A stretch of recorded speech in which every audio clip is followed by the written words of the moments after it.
So you should have my think piece, which is called "Class is Such a Dirty Word." So it's on your table. I'm not going to repeat it. I just want to start off by talking about my long, interesting questions of the links between education and social class. Have you got it there? Is it there? It ain't there. It's still coming, yes?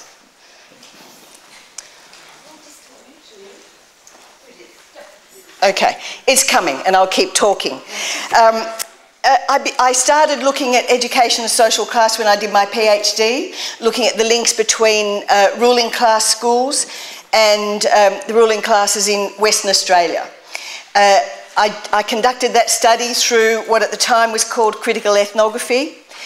Since that time, I've had an enduring interest in questions of social class in most of the research projects that I've done.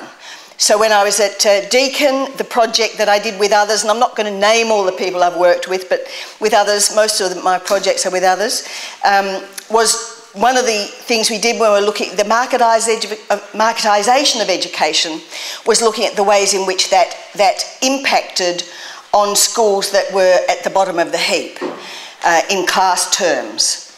Subsequent to that, when I went to the University of South Australia, I looked at, with Julie and others, looked at how girls and their mothers who lived on the edges of the cities were constructed as underclasses and subjected to all the sort of social derision and everything else that went along with that. Subsequently, I did a project looking at what was eventually called Masculinity Beyond the Metropolis, but it was looking at the ways in which class is being reconfigured in different country areas and the ways in which masculinity is being reinscribed around the new economies associated with globalisation and the class configurations associated with that. The current project that I'm looking at is looking at elite schools in a number of different countries around the world, globalisation and changing configurations of class.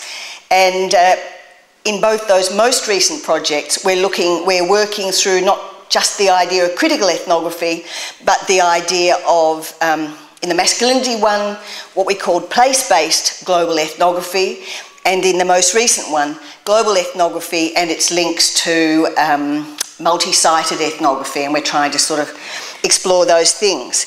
Now, during that time, which is a fairly long time, you can imagine that the ways in which class is understood and engaged has altered. And what we see now is a situation in which class must not be mentioned. Class is a dirty word. Wayne Swan couldn't mention it because other than being accused of class warfare. People who engaged in the Gonski report were accused of class envy. So you've got a whole media enterprise that stigmatises people through slogans if they talk about class. But at the same time, you've also got a lot of social and cultural theory people who give us the argument we mustn't also talk about class either. So you've got a discourse that says, no, no, no, we must not talk about meta-narratives, one of which is class. You've got a set of people who say we mustn't talk about class because it's a zombie category. It only relates to earlier economies or earlier times. You've got people who say, no, class is a vampire concept. It sucks the blood out of other questions like sexuality or gender or colonialism or whatever, so you mustn't talk about class in that way. You've got people who say class is no longer relevant because times have changed so much that it doesn't speak to the human condition anymore. So you've got a whole set of impulses which suggest you mustn't talk about class. Class is a dirty word. Along with that, you've got a whole lot of discussions of things that are class related, what I think of as sort of soft class talk. So you get people talk about social inclusion and exclusion and a whole set of discourses like that. You get people invoking a sort of social stratification theory. So people are quite comfortable to talk about high and low SES, but let's not talk about a whole range of other things associated with class that might be to do with class and power, class and privilege, class and exploitation, and so on. Class and the economy, class and culture, etc., etc., etc. We mustn't talk about those. They are dirty thoughts. There are certain class talk that people are most comfortable with, which is the soft class talk, not the hard class talk that we once were happy to mobilise. And if we're thinking about privileged classes, we are very comfortable to talk about the elite, but we are not comfortable anymore to talk about the ruling class, which is quite a normal way of speaking when I did my PhD. So we comfortably now talk about the elite without necessarily understanding the history of elite theory.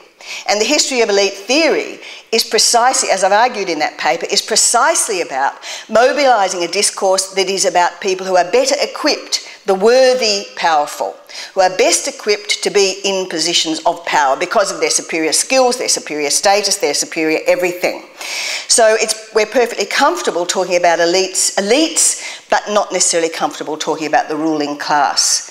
I just want to... and equally, there's a sort of form of methodological individualism that people are happy to talk about too. There's a World Wealth Report which talks about high net worth individuals and ultra high net worth individuals, and it shows us where they all live, which I've said in the paper is very handy if you're looking at where you want to go on holidays.